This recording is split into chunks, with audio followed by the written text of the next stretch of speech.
Hi folks, this is Cathy Monholland, the Literacy Coordinator at Tahlequah, with this month's book review. The subject of this month's review is the book I'm holding up now, 82 Days on Okinawa, One American's Unforgettable First-Hand Account of the Pacific War's Deadliest Battle. The author is the soldier who survived Okinawa, retired Colonel Arthur Shaw, who was assisted on the book by Robert L. Wise. And my understanding is that Wise has helped other folks write books, and he also has several books on World War II to his name. The book was published by William Morrow earlier this year, and it's a soldier's autobiography that is replete with photos, maps, and an index. To me, however, the book's biggest asset is its author, Colonel Art Shaw. And I'll show you a picture of Colonel Shaw right there, who grew up. He's a homegrown hero. He grew up in Ada, Oklahoma. He met his wife Joan in Fort Sill back in the 40s, where he was a gunnery instructor. He met her in 1942, married her in 1943, and today lives in retirement in Oklahoma City. Shaw's brief reminiscences of growing up in the Depression in Oklahoma echoes stories told to me by my own family members, all of whom grew up here in Tahlequah. As Shaw says in one of his brief mentions of his home state, quote, "The Great Depression had turned everything upside down, and Oklahoma had fallen out on the floor." Close quote.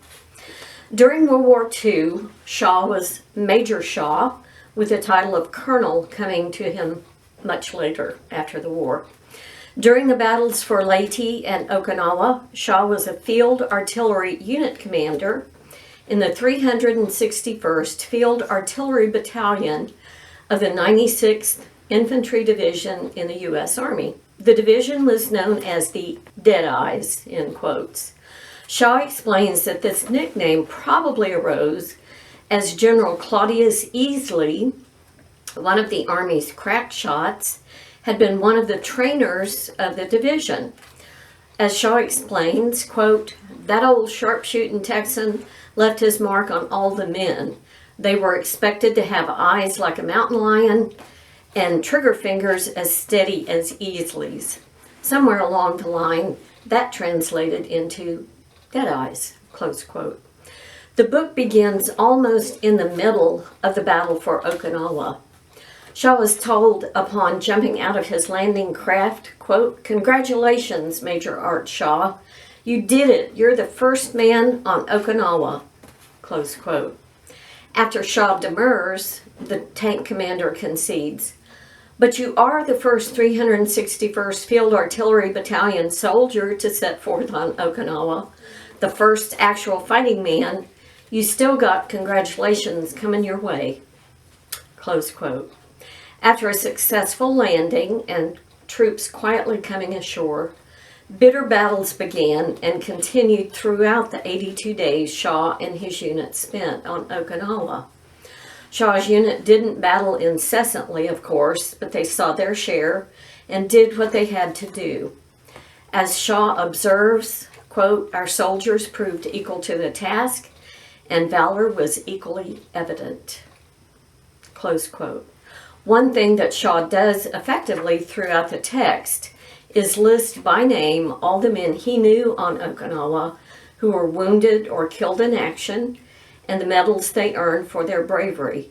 His first mention is of a Lieutenant John Restuccia, who led an attack and was wounded 3 times. The lieutenant didn't slow down or retreat. As the officer crawled out to rescue one of his wounded men, he was himself then mortally wounded. Lieutenant Restuccia was the first soldier on Okinawa to receive the Distinguished Service Cross, but he wouldn't be the last. That honor goes to PFC Clarence Craft, whose award-winning exploit exemplifies unadulterated courage, but also the kinds of conditions soldiers fought in on Okinawa. And to read just a brief, we still had work to do. The 2nd Battalion of the 382nd Infantry had to clean out Hen and Hector Hills. On the backside of Hen Hill, the Japanese had a 6-foot trench and were still tossing grenades over the top. G Company and PFC Clarence Craft walked into the encounter. Craft was a California boy from the town of Santa Ana. Usually a mild sort of guy, he ended up right in the middle of the struggle to take Hen Hill. The sergeant called out that the enemy were directly over the hill, right in front of Private Craft. Craft said he knew that they were just on the other side of the ridge. The sergeant warned that they were slinging hand grenades at us. Craft yelled back that if our boys would keep the explosives coming, he'd lob them over the hill. So the sergeant lined up 4 men into a supply line, which handed grenades from man to man until they were in Craft's hand. In turn, he hurled the grenades over the hill. The explosives kept shaking the top of the ridge, but the Japanese didn't give. Eventually, Private Craft hurled 3 cases of grenades at the enemy. Abruptly, a Japanese stuck his head up and peered over the hill. Instantly, the private grabbed his rifle and hit the Japanese square on the forehead with the rifle butt. The man sprawled on top of the ridge. Craft dropped back, reloaded the rifle, and leapt over the top of the hill. A dozen Japanese were lined up in the trench in front of him. Craft yelled, "Surprise!" and started shooting. Most of the Japanese were so stunned they only stared. A couple fired at him, but he shot them. The private charged into the trench, killing all the Japanese nearby. At the other end, 10 Japanese grabbed bamboo spears and charged straight at him. Private Craft hissed and shot all 10. By himself, Private Clarence Craft had cleared out the trench, but he wasn't done. Without stopping, he jumped out of the trench and saw that not far in front of him, the Japanese were setting up a machine gun. Without breaking his stride, he threw a grenade straight at them and hit the ground. The explosion sent shrapnel flying in all directions. When Craft looked up, 3 dead Japanese were humped over the barrel of the machine gun, dead. Musing out loud that he was slowing them down, Craft got back on his feet. Ahead of him, the private recognized the outline of a cave. No question but that Japanese were in there. He grabbed a satchel charge and slung it at the entrance. Craft waited.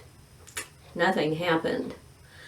Fearlessly crawling to the cave, he saw the explosive sitting inside near the entrance. Apparently, the firing mechanism hadn't gone off. Craft stood up, walked in, pulled out the satchel, and adjusted it. He threw it back in. The explosive shook the ground. Smoke rolled out of the cave. The mortar had done its job. The private walked in. Lying on the ground was a Japanese officer. Craft paused only to pick up his ceremonial swords. By this time, the rest of the 2nd Battalion had started over the hill. The men had stood on the backside staring when Craft took off on his own. His example had spurred them forward. The soldiers couldn't believe what this private had done on his own. He had killed the enemy like a one-man army. Fellow soldiers began gathering around Craft. A sergeant observed that he'd wiped out the bandits all by himself. He had an unusual sound of respect in his voice. One soldier noticed that he had picked up a sword. Craft said he knew that if he didn't get it, the guys over there in the 96 would pick the area clean of all souvenirs. I just wanted to get mine before they came hopping in. The men laughed. Craft urged the men to keep moving forward. Over 70 Japanese had been killed in the attack. PFC Clarence Craft had killed somewhere between 25 and 30 of them. A few months later, he received a presidential summons to come to Washington. President Harry Truman placed the Congressional Medal of Honor around his neck. His valor had not gone unrecognized. Shaw relates numerous skirmishes and battles where his men don't come out alive. such as the story of PFC Everett Chittenden. To read to you a little bit about his exploit.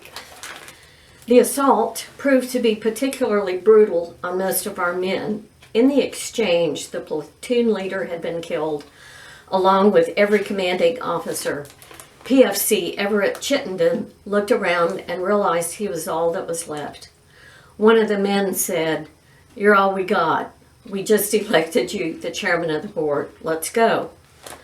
Chittenden shook his head and groaned. It was a sorry mess. The unit plunged into a return attack on a strong Japanese unit. The fire back and forth remained heavy.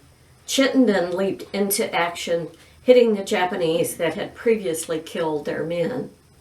Without saying a word, the private rushed toward the Japanese sitting behind a machine gun. Apparently, the gun had jammed, but before they could clear the chamber, Chittenden shot them. A Sherman tank rolled into the clearing, and Everett jumped on the back, scrambling up to the top and warning that enemy were on the left. "Turn to the left!" The tank pivoted and fired. Chittenden had to hang on for dear life. The private ordered straight ahead, and the tank roared on.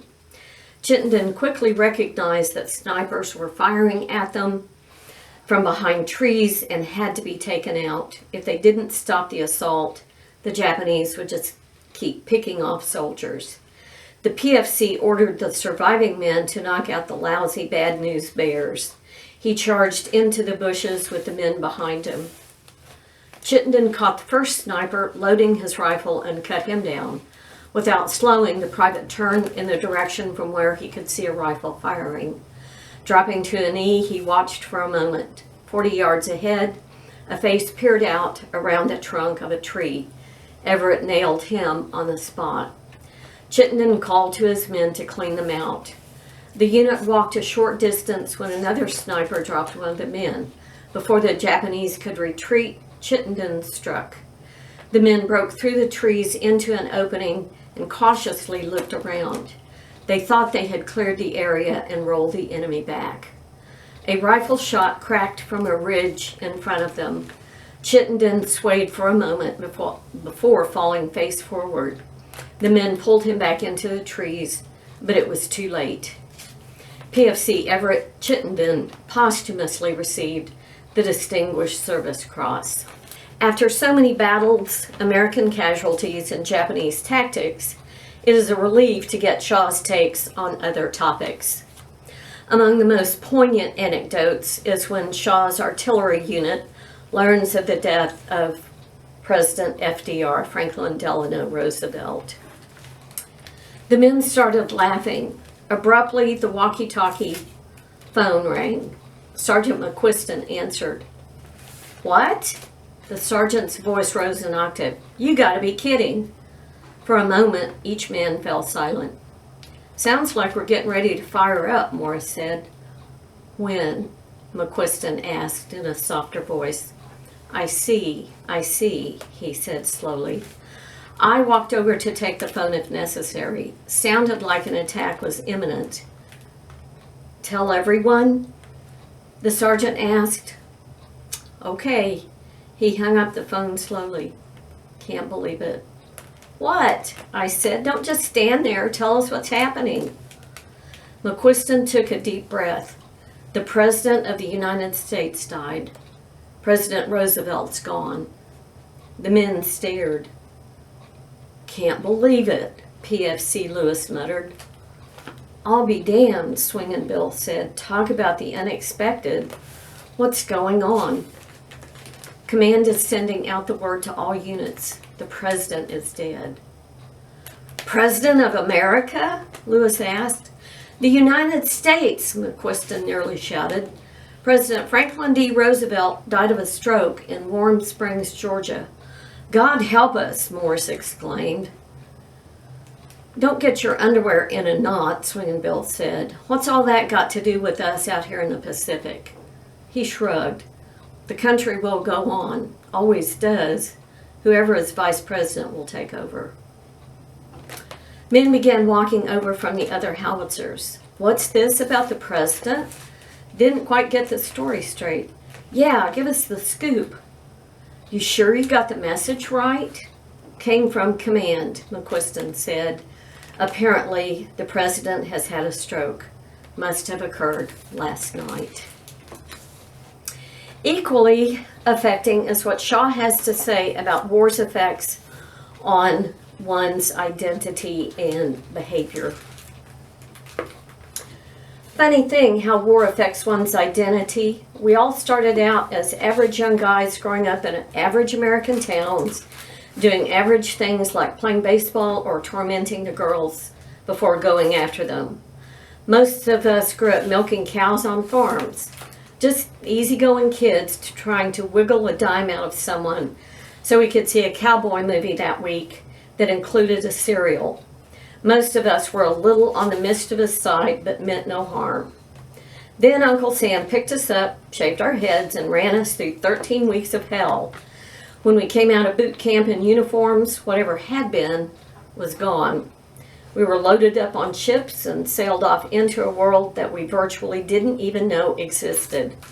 Guys we'd never seen before became our buddies and brothers. We were supposed to survive on K rations that became as monotonous as eating rubber. All that was left of us was something called a soldier. We had become killing machines. Our motto was, "Kill them or they will kill you." All those easygoing good times were gone.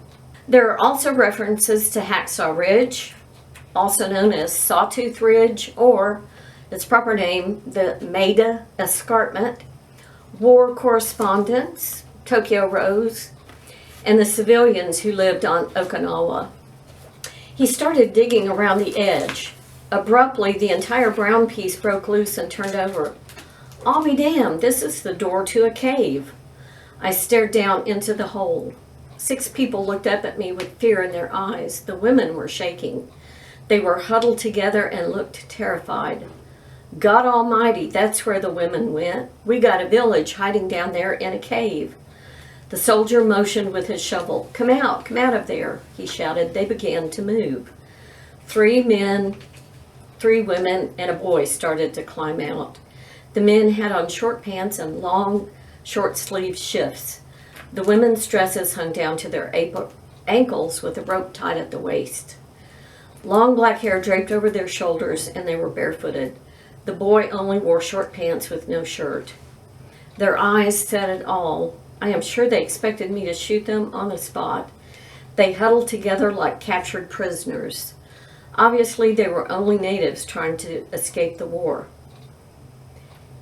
"How do we talk to them?" the soldier asked. "Well, I've got a dictionary of their language, maybe."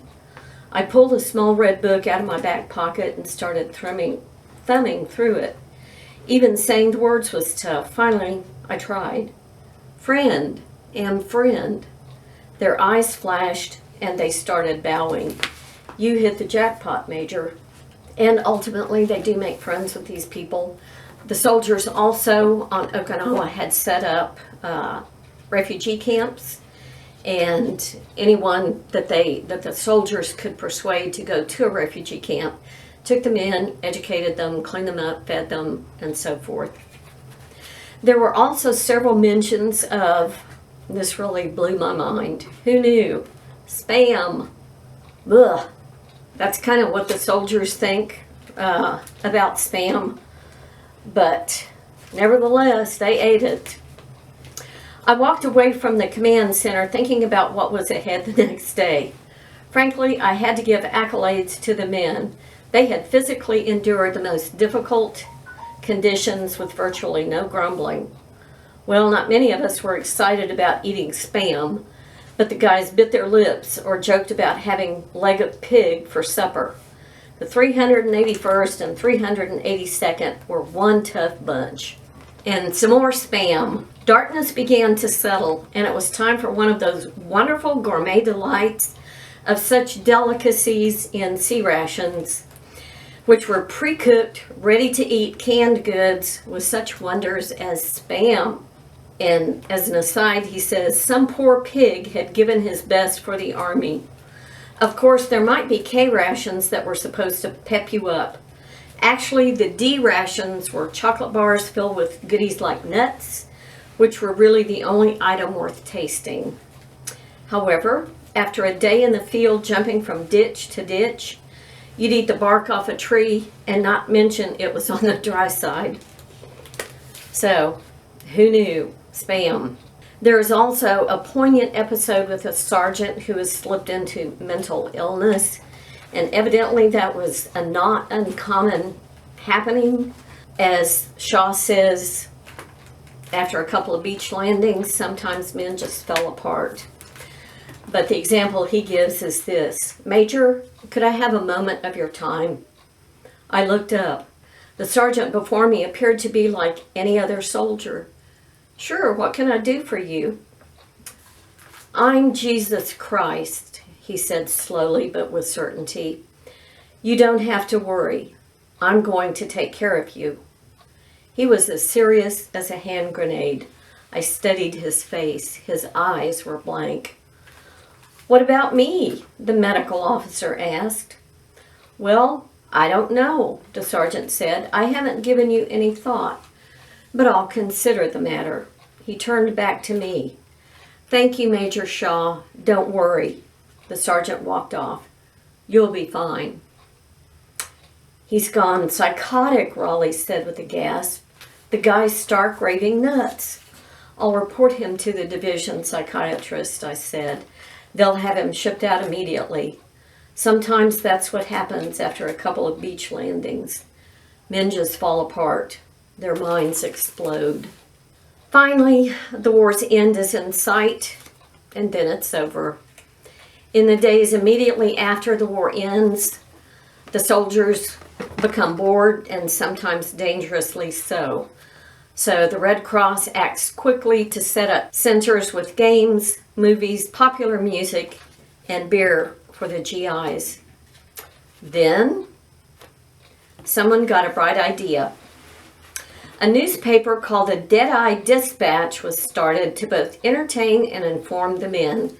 And this is until all the guys can be shipped back to the States. The first brilliant idea was to have a pinup model contest to find the, quote, occupation girl, quote, of the Deadeyes. Ideal candidates would be movie stars like Rita Hayworth or June Allison. Unexpectedly, however, a dark horse candidate emerged. This candidate was without even a touch of glamour and had all the sex appeal of a carrot. This dark horse candidate, you might ask? Her name, Marjorie Main. She was never a beauty queen and is probably best known today to movie buffs as Ma Kettle of the Ma and Pa Kettle movie series. And guess what? I've checked, and we do have a few of the Ma and Pa Kettle movies here at the Tahlequah Library. So if you want to see what Marjorie Main looks like in action, there's your chance. Why, you might wonder, Marjorie Main?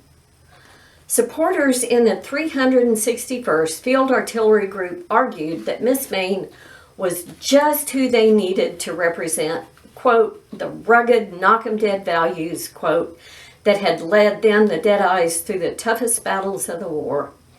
Thus, Shaw and the rest of the 361st took up the struggle to get Ms. Main elected as their pinup model of the year. Using slogans like, "Remember the Main," "A fighting girl for a fighting division," and "Reminds me of Mom," Shaw says, quote, "The joke caught on and the idea took hold."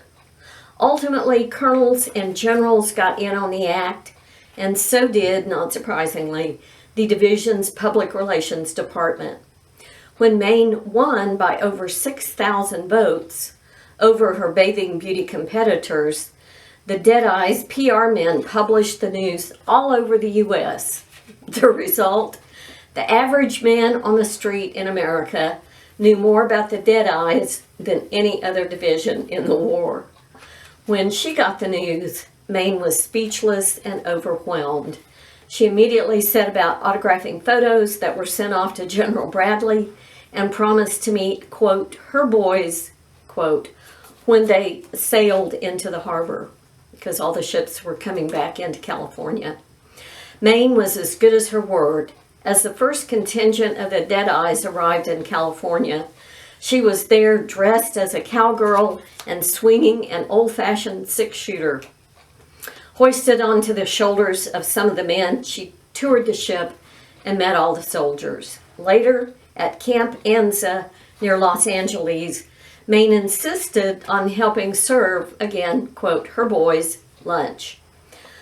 Rumor was, however, that they had to take off her chef's hat and take her off the serving line since she was allegedly giving each man 2 steaks instead of 1, and they were running out of steaks. Then, as Shaw relates, the party was over. He also says the hard part of sailing away was leaving behind the buddies and pals buried in the Division Cemetery on Okinawa. The fallen would forever remain as silent guardians of an island that was the final battlefield of the most savage war the world had ever known. Their silent witness still stands as a tribute to the valor of everyday American boys who laid down their lives for their family, friends, and country thousands of miles away. Major Shaw ends his story quickly once he returns to the States. His wife Joan meets him in Kansas City on his return, and his baby daughter Sharon finally gets to meet her father. Shaw does discuss briefly why World War II soldiers didn't discuss what they'd done or seen during the war. Those memories, he said, and this would be for most soldiers, were put into a box marked, quote, yesterday, don't open, close quote. Shaw openly states that after the war was over, he didn't like civilian life. In fact, he didn't retire from the U.S. Army until 1962 as a colonel. After his wife Joan died of emphysema on December 6, 2002, after 60 years of marriage, Shaw, after a bout of depression, remembered something his wife had told him years earlier. Do not be anxious about your life. Do not be anxious about tomorrow. Let the day's own trouble be sufficient for the day. And that, says Shaw, is good enough for him, because all he has are the possibilities that hope brings. As he concludes, I have chosen to live with that hope.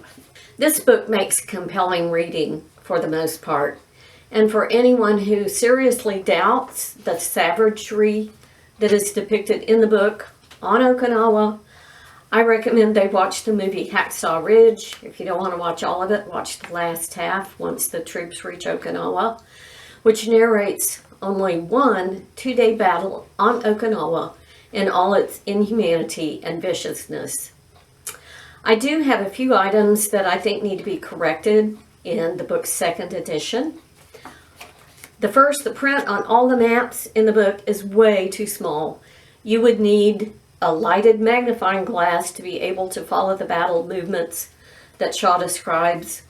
And I'm a geek. I like to follow the movements of both our side and that of the enemy. And 2, the text needed a final quick perusal by a professional proofreader. As a professional proofreader myself, I spotted several annoying typos. In conclusion, Colonel Arthur Shaw, retired, is now 99 years old and lives in Oklahoma City. I am going to email the mayor of the city to see if he will proclaim a Colonel Arthur Shaw Day sometime this fall. It needs to be soon because the man is 99 years old. Maybe some of you could join me. Seems the least we can do for this great representative of the greatest generation.